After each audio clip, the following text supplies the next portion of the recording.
ഏതായാലും മാങ്ങാക്കാലം തീരുന്നതിന് മുൻപ് നമുക്കൊരു മാങ്ങാച്ചോറ് വെച്ചാലോ. ഞാനിവിടെ പൊന്നി അരിയാണ് എടുത്തിട്ടുള്ളത്. മറ്റ് അരികളൊന്നും അത്ര രുചികരമായി എനിക്ക് തോന്നിയിട്ടില്ല.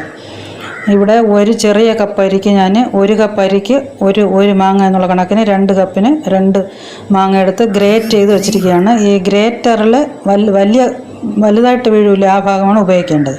പിന്നെ ഒരു സവാള, 3 പച്ചമുളക്, 1/4 ടീസ്പൂൺ ഉലുവ, പിന്നെ ഉലുവ എന്ന് പറയുന്നത് ഫെനുഗ്രീക്ക്, പിന്നെ 1/4 ടീസ്പൂണ് മഞ്ഞൾപ്പൊടി, ഇത്രയും ഉപയോഗിച്ചിട്ടുണ്ട്. വെളിച്ചെണ്ണയാണ് കടുക് വറുക്കാൻ ഉപയോഗിച്ചത്. കടുക് വറുക്കുമ്പോൾ ഉഴുന്ന് പരിപ്പും കടലപ്പരിപ്പും ഇട്ടിട്ടുണ്ട്. അതിലോട്ട് ഈ ഒരു സവാള അരിഞ്ഞതും പച്ചമുളകും വഴറ്റുക. വഴന്ന് വരുമ്പോൾ അതിലേക്ക് ആ 2 പൊടികൾ, മഞ്ഞൾപ്പൊടിയും വെന്തയപ്പൊടിയും, വെന്തയം എന്ന് പറയുന്നത് ഫെനുഗ്രീക്കാണ്. പിന്നെ അതിലോട്ട് കുറച്ച് അണ്ടിപ്പരിപ്പ് ഞാൻ ഇട്ടിട്ടുണ്ട്. അവിടെ അതിന് പകരം നിങ്ങൾക്ക് വേണമെങ്കിൽ നിലക്കടല, ഗ്രൗണ്ട് നട്ടും ഇടാം. ഇത് നല്ലവണ്ണം മിക്സാക്കി ആ പച്ച സ്മെല്ലെല്ലാം മാറിയതിന് ശേഷം നമ്മൾ ഗ്രേറ്റ് ചെയ്ത് വെച്ചിരിക്കുന്ന ആ മാങ്ങയും കൂടെ അതിലേക്ക് തട്ടുന്നു. എന്നിട്ട് ആവശ്യത്തിന് നമ്മൾ ഉപ്പ് നോക്കിയതിന് ശേഷം ആവശ്യത്തിന് ഉപ്പും ചേർത്ത് നല്ലവണ്ണം എല്ലാം കൂടെ മിക്സ് ചെയ്തിട്ട് അടച്ച് വെച്ച് ഈ മാങ്ങയുടെ പച്ച മണം മാറുന്നത് വരെ വെന്ത് കുഴഞ്ഞു പോകാൻ പാടില്ല. ഒന്ന് പച്ച സ്മെല്ല് മാറിയാൽ മതി.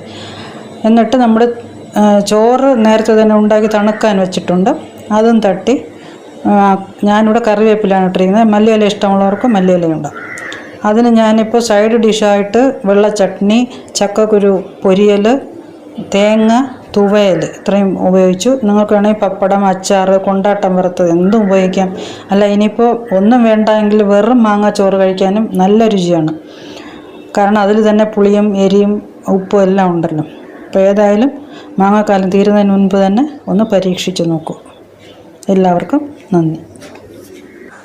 പിന്നെ ആ ചക്കക്കുരു പൊരിയൽ, അതായത് മൊരിയൽ എന്ന് പറയുന്നത് കടുക് വറുത്തിട്ടിട്ട് ചക്കക്കുരുവും മുളക് പൊടി, മഞ്ഞൾപ്പൊടി, പെപ്പർ, നല്ല മുളക് പൊടി, പിന്നെ ഗരം മസാല ഇത്രയും ഇട്ട് ആവശ്യത്തിന് ചക്കക്കുരു വേകാൻ ആവശ്യത്തിന് വെള്ളവും ഉപ്പും ഒഴിച്ച് നല്ലവണ്ണം വെന്ത ശേഷം ആ എണ്ണയിൽ കിടന്ന് തന്നെ അത് മൊരിഞ്ഞ് വരും. ഇതും നല്ല ടേസ്റ്റാണ് ഈ മാങ്ങാച്ചോറിന്.